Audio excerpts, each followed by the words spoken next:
Alrighty. Gonna start getting the sprayer ready to go today. Really, all I gotta do is throw the tips back on, the tips and the pump back on it, and run some water through it, make sure everything's working. But the other thing I gotta fix is this. The fuck? Man, someone's got one heck of a Jake brake on their truck. Don't know if you heard that on the camera, but oh, holy shit! Sounds like he's getting closer.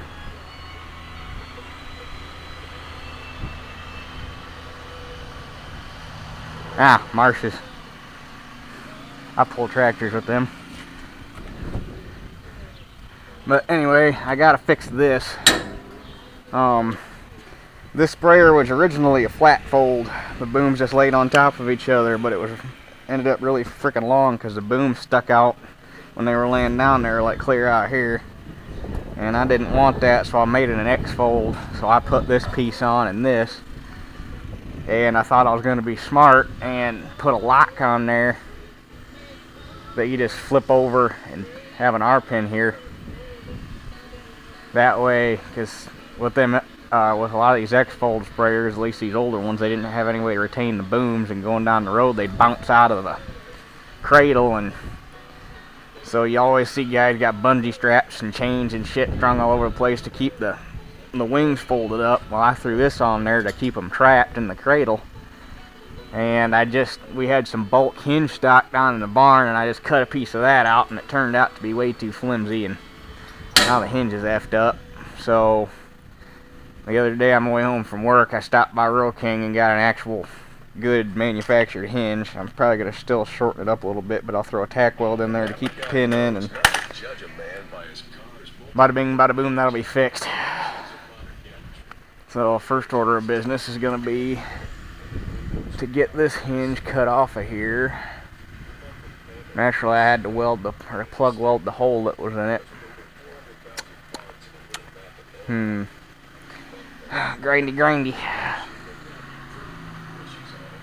I think to try, I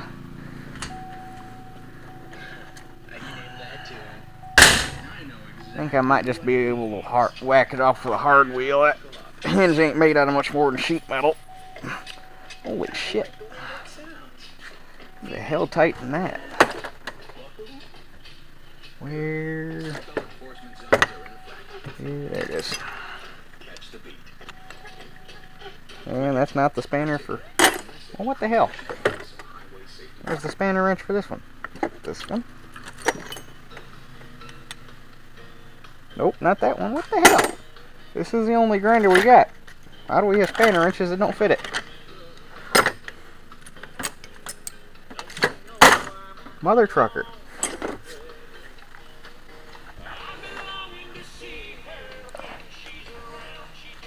Turn you some bitch. Holy crap, who put that thing on there? Okay, that was... Turns out we don't actually have a spanner wrench for this. I didn't know that.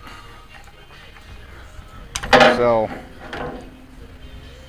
that's why I couldn't find one. And then the reason it was so tight on there was Dad was working on a mower deck for a guy the other day, and I guess the disc caught and must have jammed it.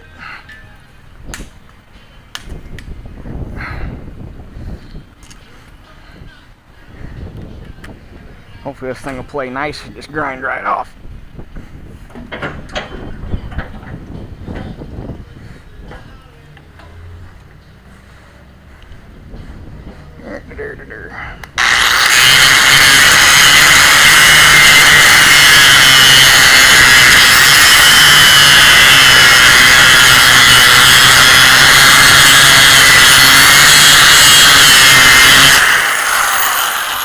There we go. Easy peasy lemon squeezy.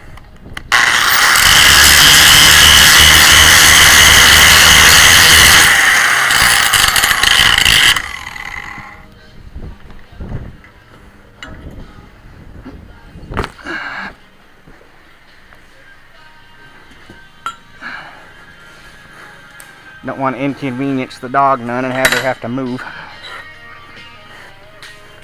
Ain't that right, Bailey? And she ignores me.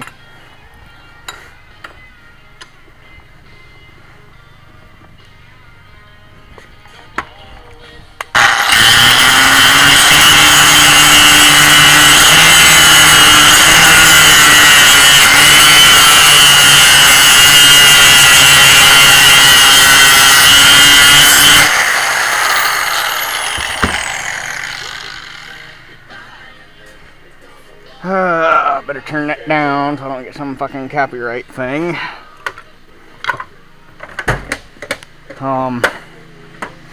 We finally got some rain last night, and that popped. Almost everything is up now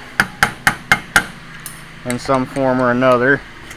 And this field back behind the house was the one that was really crusty, and I was scared to death of how that was going to look, and it's still not great, but the bald spots are starting to fill in now. It needed more rain, but we gotta just take what we can get. I'd say maybe somewhere between an eighth and a quarter, because it was pretty steady, but it only lasted about 30 minutes. I wish it would have lasted about 3 hours, because it was one of them really nice light spring, soak in all the way, don't wash anything out kind of rains.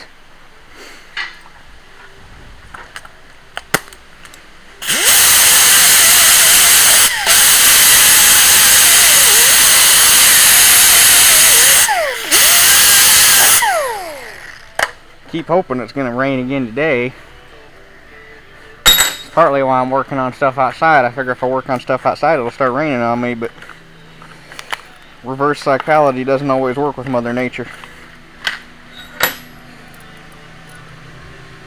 Okay. So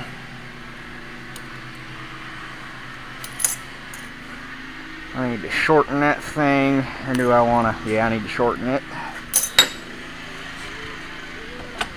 So, I think this is 1.5 inches. So, basically the middle of that second hole.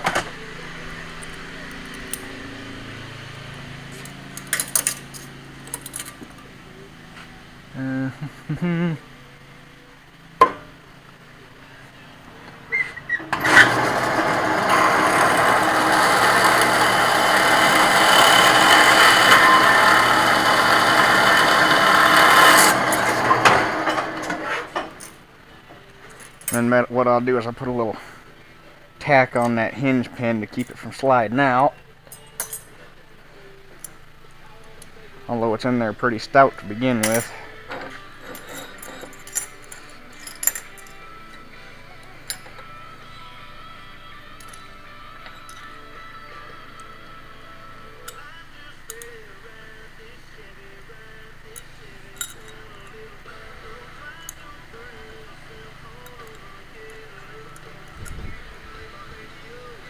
Now the other thing is, I want to do it this time so that when I open it, it lays back flat. So this time I need to weld it like that.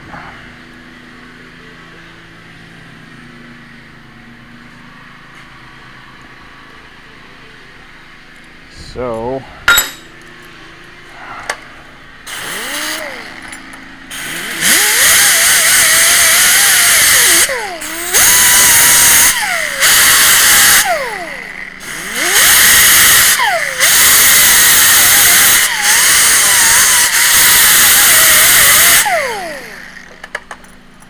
and this thing's zinc coated, so the reason I did that was to hopefully grind some of the coating off, because that zinc coating doesn't weld for shit. It's kind of like galvanized.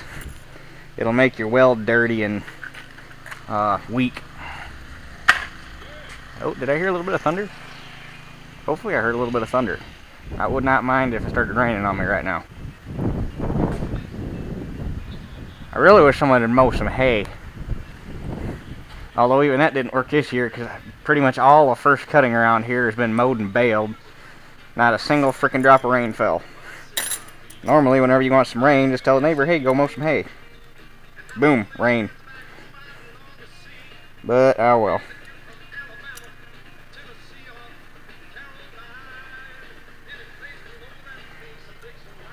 Okay.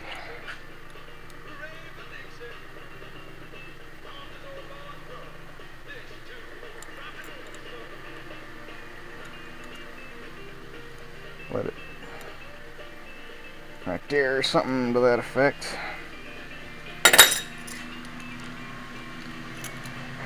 Your way clamp.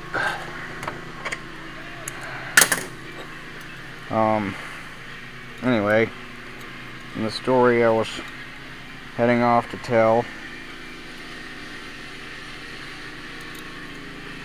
when I start doing tinkery stuff like this, my mind gets sidetracked and I'll quit talking for a minute.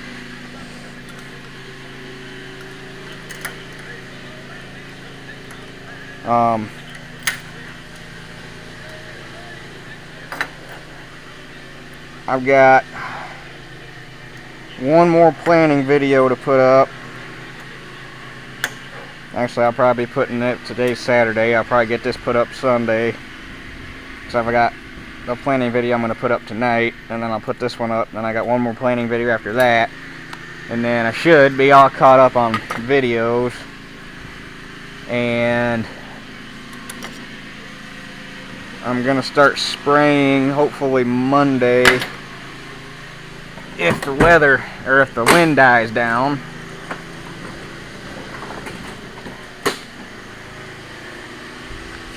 Which we got chances of thunderstorms today and tomorrow, and that's the reason we're so freaking windy today.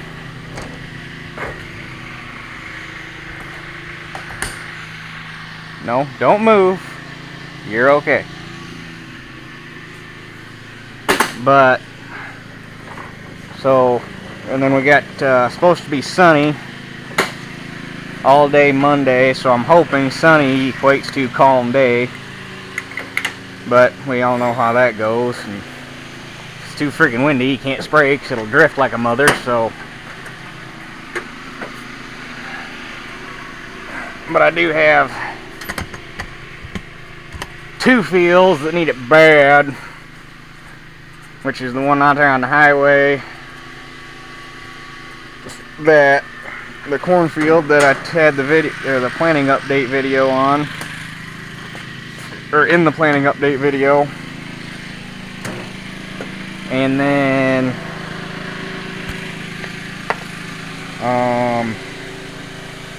one small 2-acre bean field right around the corner from it, which is the one. Oh, so now you want to go in, which is, or not, which is the video that I put of running the column mulcher with the T. That one needs sprayed pretty bad. But other than that, or other than those two, the other ones aren't really high on the need to get done list. I'll drive around getting the worst ones first, because if you spray before it absolutely needs it, you run the risk that you're not going to kill, or that there's a bunch of weeds that are going to come up that you're going to miss, and you have to spray twice. Well, them two fields, I think everything that's up is up, because man, it's awful green. Kind of embarrassing that they got that bad, but what can you do? Dadgummit.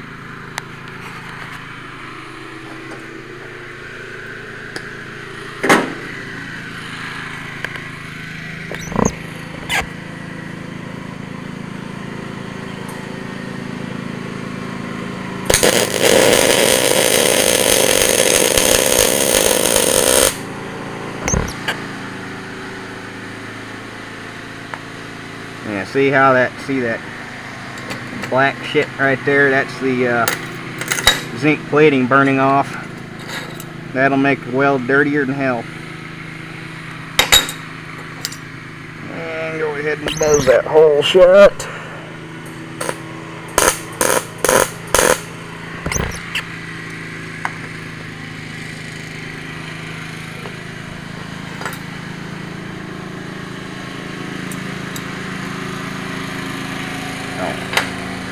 And put a little tap on there.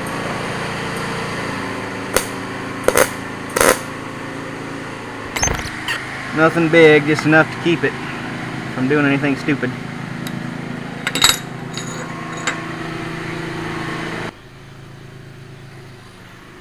Alrighty, ready to tack this thing back on here. Now see how well this works trying to MIG outside in the wind. Well, I know how well it's going to work trying to MIG outside in the wind, and it can work with a dam. It's gonna blow my shielding gas away, but hopefully I can block it with my body. We'll find out.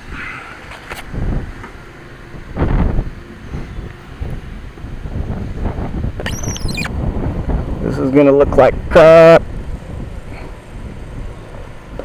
Oh, help if I turn the welder on.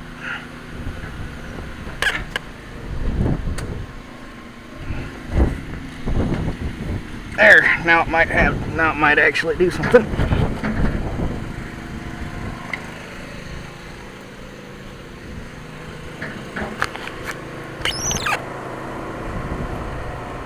You ready to see something ugly? Wait for the wind to die. Wait for it.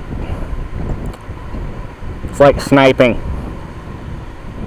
Wait for it. My helmet keeps flashing. And go for it.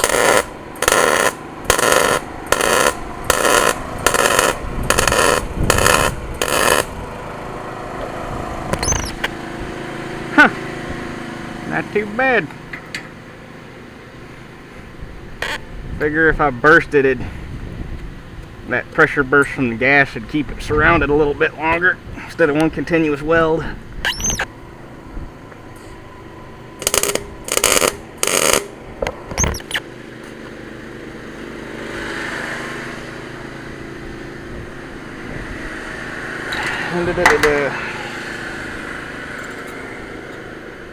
There, that's my old betta. The other thing I did was I stuck a tack on the joint where this hinge rolls over the pin to keep it from trying to separate if it gets bumped wrong or tries to twist or something stupid like that. Good deal. Okay, go ahead and get the nozzles put back on this thing. I run T-Jet XR series flat fans. I can't remember, these are, and numbers wore off of that one. Yeah, there we go. The 800 2VS. But then they're just, the nice thing, this is the actual tip, and then this is just the I can't remember what they call this series of nozzle, but it's just a twist lock, automatic alignment. You just throw them on there, give them a quarter turn, wham bam, thank you Sam. Away you go. I like these a lot better than the thread on. They make one that uses the same tip, but you just screw it on and you gotta align the tip yourself. And they're cheaper, but they're kind of a pain in the ass. So I set this whole thing up T-Jet. Well, almost this whole thing is set up with T-Jet stuff. These are screens to keep the shit out of the spray tips. If you're going to put a sprayer together, don't put it together without these things. Worth every penny, and they're not that expensive. They're like 3 or 4 cents a piece. Ain't worth the time dicking around trying to clean out nozzles to just throw these things in there. So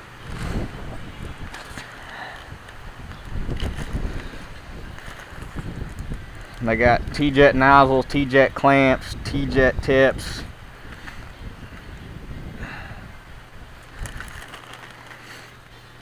The valve on this thing, which I'll show you in a minute, is actually a Delavan. And I've never seen another one like it, and I love the heck out of it, which is the reason I got it. It's awesome. But the whole reason I ended up with it was last winter. I was down at school on a weekend because the weather was shitty and there wasn't any reason to come home. And Cody found a farm store down in Crawfordsville that was having a going out of business sale, and I can't remember the name of it now. But we were down there and they had a whole aisle full of sprayer parts and stuff. And unfortunately, it was one of them deals where they didn't take stuff that should be sold together and sell it separate. They just sold by the shelf. which I'm assuming is probably normal for those kind of sales. That was the first one I ever been to. So it was a little frustrating. So there was a bunch of stuff we wanted to buy, and we probably could have got it real cheap, but since they were selling it by the shelf, we couldn't get it. But we actually weren't able to buy those valves. Some couple that must be like junk dealers or something bought the whole aisle full of sprayer parts. But we caught them after the auction, and there was 2 of them valves laying there. And we asked her if she would sell just the valves, and she said they thought about it for a minute and said, yeah. I think I got the valve for $35, which is nothing. You can't. I think the aluminum sprayer valves that like Shoop's has are like $60 or $70 or something like that. Just I think they're 6-way selector valves. I'm pretty sure that's what this one is a 6-way. But so I got the sprayer valve completely by accident for $35, which worked out handy because I hadn't started putting this thing together yet. Because I put it together last. Yeah, it had to have been last spring break. I think is when I put this thing together. But this is the valve. I really like it the way they set it up. Because on a normal sprayer, the aluminum sprayer selector valve, your on-off and your boom select are all in the same thing. So, and the lever's really long and it's just a pain in the rear. But on this one, this is your boom select, and then this is your on-off. And it's really easy. You don't even have to have you just reach back and flick it, and it turns on and off. Really doesn't got a whole lot of spring tension to it. It's a real easy throw. This moves real easy, and the nice thing about this one is you can change boom selection without having to shut the boom off. So that's nice. And this is all fiberglass reinforced plastic, so I don't got to worry about anything corroding. On the aluminum valves, every 2-3 years you got to pull them apart and rebuild them because the inside turned to crap. But and then I got I can't remember what brand all that. Oh yeah, it is T-Jet. Or no, it's not. I honestly can't remember now what brand all my fittings and stuff are. It's whatever Rural King carries. And then I got a Delavon PTO pump that came with the sprayer. It's a 5-roller. It's a 4 or a 5-roller PTO pump.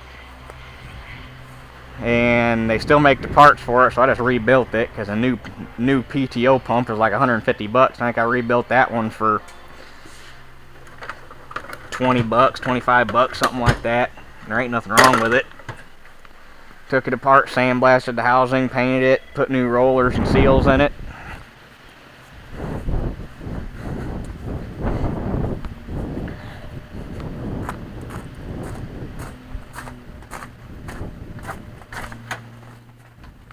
And this one's actually got a steel coupler on it instead of a plastic one like what most new roller pumps have. And normally all they do on these things is put a torque bar off of it and you chain it to the drawbar. But since I pretty much only run the sprayer on the 66, I made this thing that goes down and straddles the drawbar so the pump doesn't sit there rattling while it's running. And then I put, this was actually Dad's idea, I put banjo quick disconnects on the pump.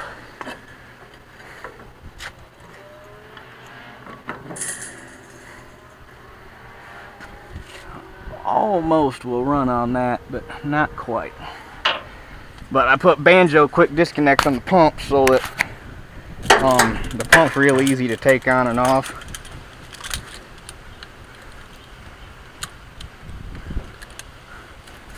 you gotta do is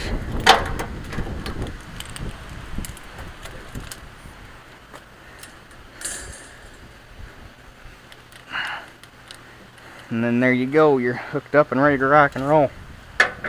Instead of having to screw with pulling hose clamps and all that stuff, because you should take your pump off your sprayer every year.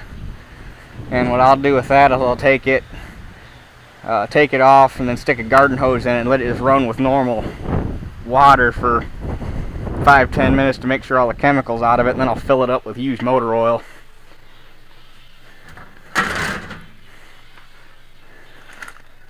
And the only thing I found wrong with using those quick disconnects, and it really only happens on the big one, which is my suction line,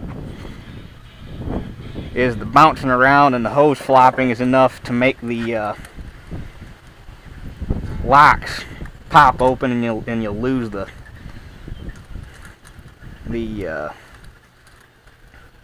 hose, which happened to me twice last year.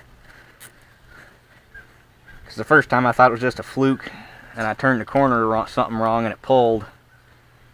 But the second time it happened, I got wise and I zip tied it, and that took care of that problem.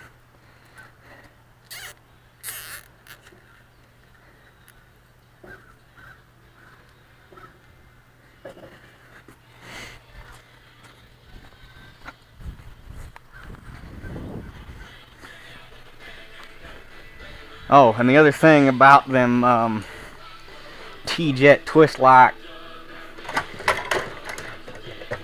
nozzles is they're anti-drain back.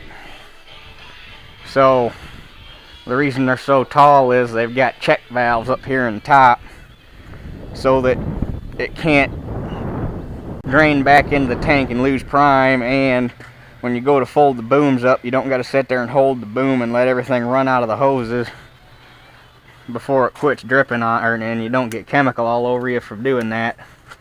So you can fold the booms up and the nozzles just quit dripping. Which is the other reason I went with those, is because I wanted those check valves.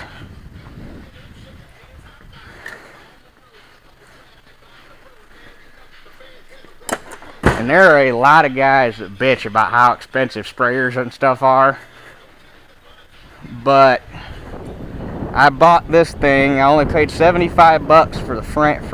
It was a complete sprayer when I bought it, but it had a fiberglass tank on it that was shot, and the tires were shot, and all the nozzles were obviously shot. So basically, I paid for the frame, and I gave him 75. Yeah, I gave him 75 bucks for the sprayer, and then found this aluminum tank at a junkyard. Paid 100 bucks for that, which it was worth every penny because it's a nice tank. It's really it's freaking heavy. So I put a new tank on it, all new nozzles, all new hose, new tires, new valve, rebuilt the pump.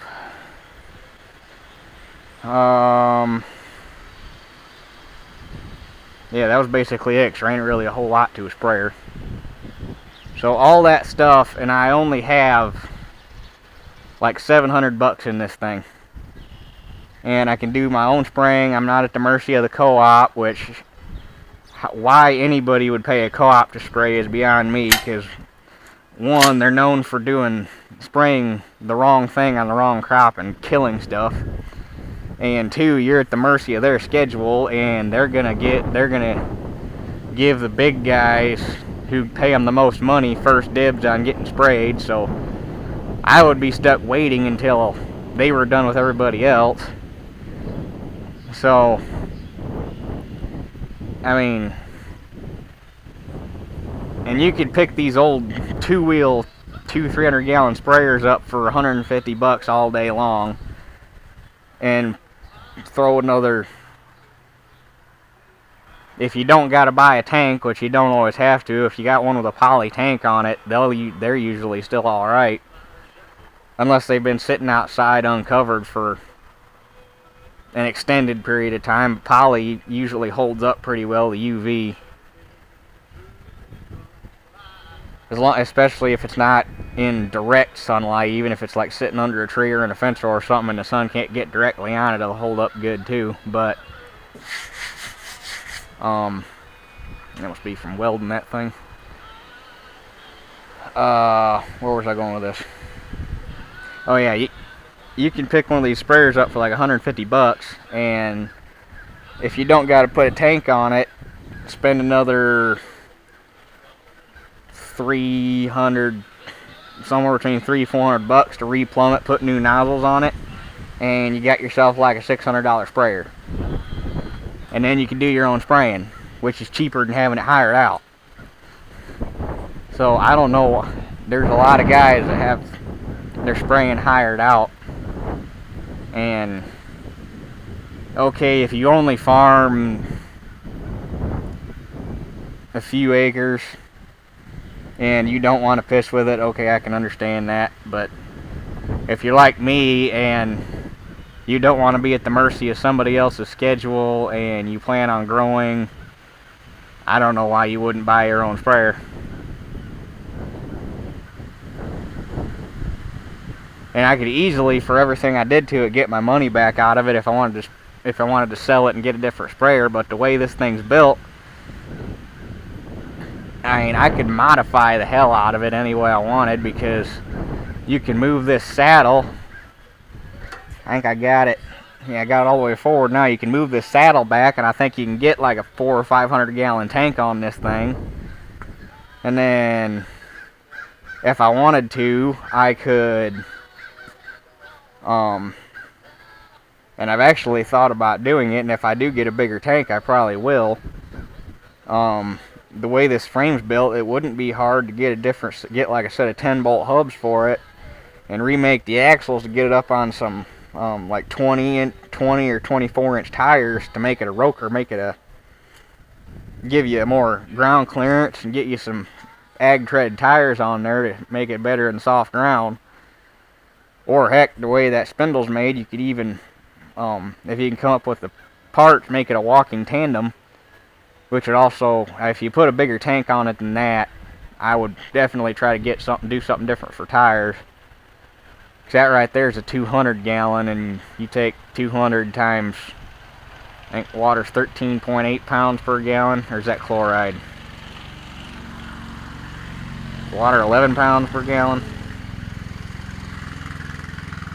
I think it's 13.8 pounds per gallon is what it is for water. I can't remember if it's water or chloride. Either way. That's a lot of freaking weight on two little 950 or 950. I think these are even 14s. So 950 14 tires. That's quite a bit of weight sitting on them, but it does the job. Oh, it's spitting rain. Come on. Come on, you know you want to do it. I don't care. But anyway, this thing's pretty much ready to go. Unfortunately, I can't fill it with water on this tractor because the pump won't fit.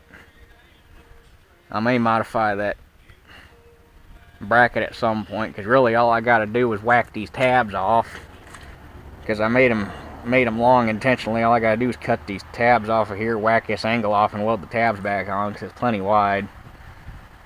And then it should work on any tractor we got.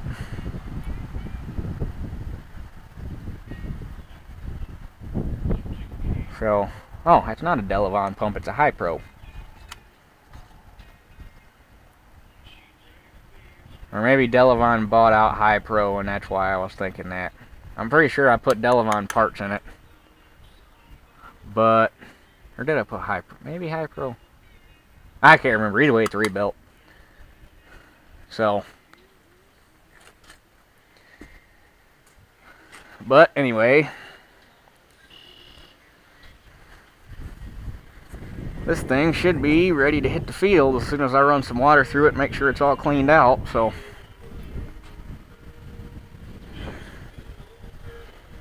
I guess that does it for this one, and we'll catch you guys on the next one.